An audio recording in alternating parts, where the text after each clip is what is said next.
आदरणीय दर्शकवृन्दहरू नमस्कार।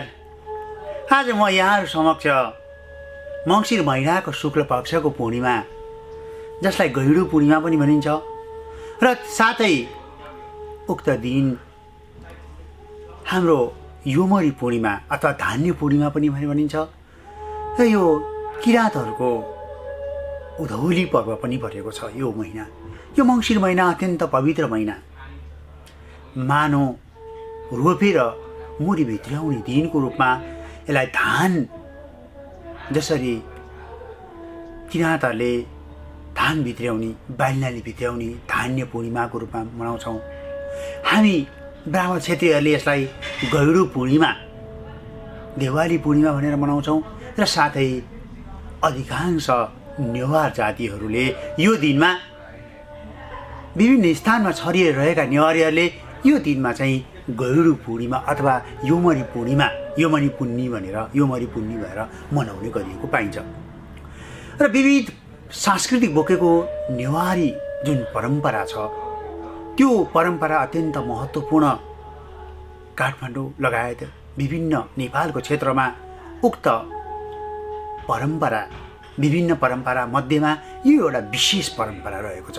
उक्त दिन के गरिन्छ भन्दाखेरि योमरी भनेको नयाँ अन्न, जुन हामीले अघि पछि जुन तुलसाको विवाह गऱ्यौँ, तुलसाको भोलिपल्ट जसरी नुहागी हामीले खायौँ, नयाँ अन्नलाई उक्त तुलसीको हवना प्रयोग गऱ्यौँ, उक्त त्यसलाई र उक्त नयाँ अन्नकै त्यो दिन नुहागी भनेर दही चामल बनाएर खाने जुन परम्परा छ, त्यस्तै परम्परा चाहिँ यो नेवार समुदायमा पनि रहेको छ।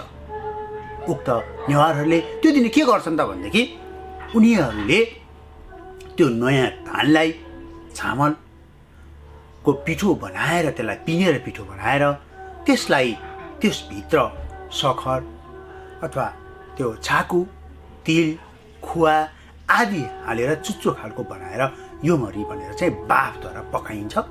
र त्यो योमरी चाहिँ आफ्नो सबैलाई, भगवानहरूलाई नयाँ अन्नको रूपमा चढाएर अनि त्यसपछि त्यो आफ्नो जान परिवार मिलेर खाने चलन रहेको छ। र बच्चाहरू, साना केटाकेटीहरू काठमाडौँमा ती योमरी माग्ने भनेर चाहिँ घर घरमा योमरी माग्ने परम्परा पनि रहेको छ। त्यो यो जाडो महिनाको लागि अत्यन्त चाहिँ महत्त्वपूर्ण परिकार पनि को रूपमा पनि यसलाई लिइन्छ। र यो योमरी पहिला चाहिँ पनौती भन्ने स्थानमा देखा परेको थियो भनेर किंवदन्ती छ। र यो योमरी उक्त क्षेत्रमा र चुच्चो परेको हुनाले सरस्वतीको रूपमा पनि यसलाई मानिएको छ।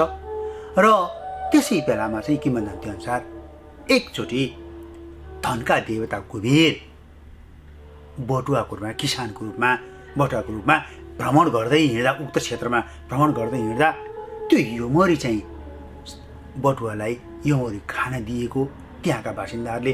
र त्यो योमरी खाइसकेपछि कुबेरले अत्यन्त खुसी भएर धन धान्यहरूको प्रदान गरेको भन्ने परम्परा पनि, किंवदन्ती पनि रहिआएको छ। र साथै यो दिन जुन योमरी पुन्नी हो, यो दिनमा चाहिँ गैडु पूजा भनेर हामीले गैडु भनेर गोठमा पूजा गर्ने गरिएको छ। जसको घरमा गैडु पूजा गर्नाले घरमा दुनु कहिले पनि नटुट्ने, गाईबस्तुहरूलाई रोगहरू नलाग्ने र सदैव त्यो घरमा दुधको कमी कहिले पनि नहुने भन्ने जुन एउटा पहिलेदेखिको हाम्रो परम्परा रहेको छ।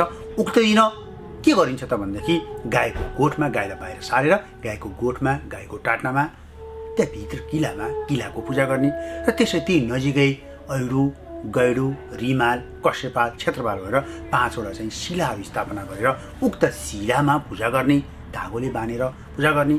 र त्यसपछि त्यसमा चाहिँ त्यही गाईको दुधको खिर बनाएर अनि नयाँ अन्न जुन छ धान, त्यो नयाँ अन्नको चामलको चाहिँ बाबर बनाउने, चामल पिनेर बाबर बनाएर बाबर खिर र बाबर चाहिँ त्यसरी चढाउने, त्यही नयाँ अन्नकै खिर पनि बनाउने र नयाँ अन्नकै चाहिँ त्यो बाबर पनि बनाएर त्यहाँ चढाउने र त्यसको पूजा गर्ने। र त्यस्तै त्यहाँ 64वटा कोठा बनाएर 64 योगिनीको पनि पूजा गर्ने र पूजा गरेपछि धुपबत्ती नैवेद्यहरू सबै गरिसकेपछि उक्त क्षेत्रमा गएर गाईको अब मोही पनि पार्ने, अथवा मोही नपार्ने त्यो दिन धुप हाल्नु, ती अब अरू गैडु रिमाल कसेपाल लगायत अनि आफ्नो कुल देवताहरू के मान्ने गरिरहेको छ, विन्ध्यवासिनी मान्ने गरिरहेको छ कि के मष्ट मान्ने गरिरहेको छ कि त्यो कुल देवतालाई पनि त्यहाँ पूजा गरिसकेपछि र धुपधुवार पनि गरिसकेपछि त्यहाँ एउटा बिरालोको प्रतीक भनेर चाहिँ एउटा बिरालो चाहिँ बान्ने, म्याउ म्याउ बिरालो र अनि धनु र काँडको पूजा गरेर अनि त्यसलाई म्याउ म्याउ भएर कराइरहने। त्यही बेलामा चाहिँ धनु काँडले यसो हान्ने र त्यसलाई चाहिँ खिर र भावर दिएपछि त्यो हातमा बाँधिदिएपछि हातमा बाँधिने अनि यसो गरेर चाहिँ त्यसलाई चाहिँ खिर भावर दिने, त्यो एउटा चलन रहिआएको छ। र साथै यो दिनमा हाम्रो देवाली पूर्णिमा भनेर देवाली पनि गर्ने हाम्रो चलन छ। कतिपय देवाली गर्ने मङ्सिर पूर्णिमा र वैशाख पूर्णिमा चाहिँ देवालीको लागि मुख्य विशेष दिनको रूपमा देवाली पूर्णिमा पनि मनाइन्छ। र उक्त दिनमा अब आफ्ना दाजुभाइहरू सबैजना जहाँबाट भए पनि जता भए पनि अरू बेलामा चाहिँ एउटा भेटघाट नहुने बोलचाल पनि नहुने भए तापनि आज यो दिनमा चाहिँ जसरी दसैँमा सबैजना दाजुभाइहरू आफन्तहरू जम्मा हुन्छन्, यो दिन चाहिँ बन्धुहरू आफ्नो दाजुहरू भाइहरू जहाँसुकै भएका पनि उक्त कुल पूजा गर्ने दिनमा चाहिँ जम्मा हुन्छन्। त्यसको लागि विशेष एउटा स्थान बनाइएको हुन्छ, कसैको मन्दिरमा गर्छन्, कसैको स्थान कुनै बनाइएको हुन्छ र त्यो स्थानमा गइसकेपछि सबैजना मिलेर अनि ब्राह्मणहरूलाई बोलाएर अनि त्यसपछि त्यहाँ यज्ञहरू बनाएर हवन गरेर आफ्नो कुलदेवताको पूजा गरेर गैडुको पूजा गरेर अनि कतिपयको बलि दिने परम्परा पनि रहिआएको छ। र अहिलेको समयमा अब धेरै जसो चाहिँ बलि प्रथा बिस्तारै चाहिँ विस्थापित हुँदैछ, किनभनेदेखि अब यो एउटा विस्थापित गर्नुपर्ने एउटा विषय पनि हो। अब पशु बलि गएर भगवान् पक्कै पनि खुसी हुनुहुन्न भन्ने किसिमको धेरै जसोको धारणा त्यो भइसकेका छ र हामीहरूको पनि धेरै जसोको चाहिँ त्यस्तो पनि गरिँदैन, बलि प्रथा छैन। अहिले चाहिँ नरिवल आदि पूजा गर्ने, खिर पकाउने, भावर पकाउने र खिर भावर चढाएर हवन गरिसकेपछि अनि त्यो खिर भावर कुलदेवतालाई चढाएर हवन सकेपछि सबैले मिलेर खाने, प्रसाद खाने। कतिपयको त्यो बेलामा चाहिँ स्त्री जातिहरू जान हुँदैन भन्ने एउटा चाहिँ परम्परा पनि रहिरहेको छ। कतिपयको चाहिँ होइन स्त्री जाति जान हुन्छ, केही फरक पर्दैन भनेर स्त्री जाति जाने पनि एउटा चलन परम्परा रहिरहेको छ। र यसरी कुलदेवताको पूजा अत्यन्त धुमधामसँग कसैको यो बेलामा कसैको वैशाख शुक्ल पूर्णिमाको दिन गरिन्छ। र साथै यो सँगै यही दिन एउटा उधौली पर्व भनेर चाहिँ किराँतहरूले अत्यन्त हर्षोल्लासका साथ मनाउँछन्। यो उधौली पर्व भनेको के त भन्दाखेरि किराँतहरू जुन अब हाम्रो हिमाली क्षेत्रमा बस्ने हाम्रा किराँत दाजुभाइहरूले त्यो दिन चाहिँ बेसीतिर छर्ने, अब किनभने अब उनीहरूले धानहरू भित्राइसकेका छन्, नयाँ अन्न भित्राइसकेपछि अब चाहिँ के हुन्छ र भनेदेखि अब हिउँद्याम सुरु हुन्छ। जाडो महिना सुरु हुने भएको हुनाले अब जाडोबाट त बस्नु पऱ्यो भनेर जाडोबाट बस्न निम्ति के गर्ने त भन्दाखेरि अब चाहिँ हामी बेसीतिर छर्ने, लेख्नु भएका चाहिँ सम्पूर्ण गोठ सबैहरूलाई चाहिँ बन्द गरेर गाई बस्तु आफ्नो भकाची सम्पूर्ण खाने चिजहरू सबै लिएर आएर हिउँ पर्छ, त्यो जाडो हुन्छ, बस्न सकिँदैन। त्यसैले गर्दाखेरि चाहिँ अब लेकतिर छर्ने, लेकतिर गएर लेकहाँ गएर बस्ने र त्यसै फेरि चाहिँ अब यो जाडो सकिसकेपछि चाहिँ माथितिर सर्ने, अनि उधौली पर्व, उँगो र उँधो भएर भनिन्छ, उधौली पर्वको रूपमा यसरी हिँड्छ। र यो पर्वमा चाहिँ विशेष गरेर तिनीहरूले चाहिँ एउटा साकेला भनेर चाहिँ एउटा नृत्य पनि प्रस्तुत गर्छन्। आफन्तहरू सबैजना विशेष किसिमको चाहिँ उनीहरूको पहिरन लगाउँछन् र सोही हो भनेर चाहिँ यसरी विशेष रूपमा नाचेर उधौली पर्व भनेर चाहिँ मनाउने यो विशेष परम्परा पनि रहिआएको छ। विविध संस्कृति, विविध जाति, धर्मले भनेको हाम्रो नेपालमा यी संस्कृतिहरूको संरक्षण गर्ने हेतुले यी विभिन्न किसिमका चाहिँ चाडबाड पर्वहरू मनाउँदै आएका छौँ र मनाउँदै पनि गरिन्छ। पछि पनि हामीले यसलाई जोगाउनु पर्ने परम्परा पनि रहेको छ। यसैले यस चाडबाडको आफ्नै किसिमको महत्त्व छ। यस्ता चाडबाडहरू जोगाउने हाम्रो कर्तव्य पनि हो। हाम्रा दाजुभाइहरू, कतिपय हाम्रा साना भाइ बहिनीहरूलाई यी कुराहरू थाहा नहुन पनि सक्छ। त्यसैले यस्ता परम्पराहरू जोगाउन, यस परम्पराहरूको बारेमा सिकाउने, यी कुराहरूमा चाहिँ हामीले कहिले पनि पछि पर्नु हुँदैन। जसले गर्दा हामी यी परम्पराहरू पछिसम्म जोगिएर जाउन्, इतिहासमा मात्रै कायम नरहौँ। र त्यसैले अब यो दिन, यो आगामी यो दिन कहिले परेको छ भन्दाखेरि आगामी 30 तारिक बुधबारको दिन परेको छ उक्त दिन। र उक्त दिन हामीले पनि आफ्नो पूर्णिमा यसै नै अघिल्लो दिन, व्रत चाहिँ अघिल्लो दिन परेको छ होइन, र पूर्णिमा चाहिँ त्यो दिन परेको छ। र त्यो दिन हामीले विशेष गरेर आफ्नो कुलदेवताको पूजा गर्ने र साथै अब योमरी जसले बनाउनुहुन्छ योमरी पूर्णिमाको रूपमा योमरीलाई मनाउनु होला। यहाँलाई म जसले योमरी बनाउनुहुन्छ उहाँहरूलाई योमरी पूर्णिमाको हार्दिक मङ्गलमय शुभकामना पनि दिन चाहन्छु।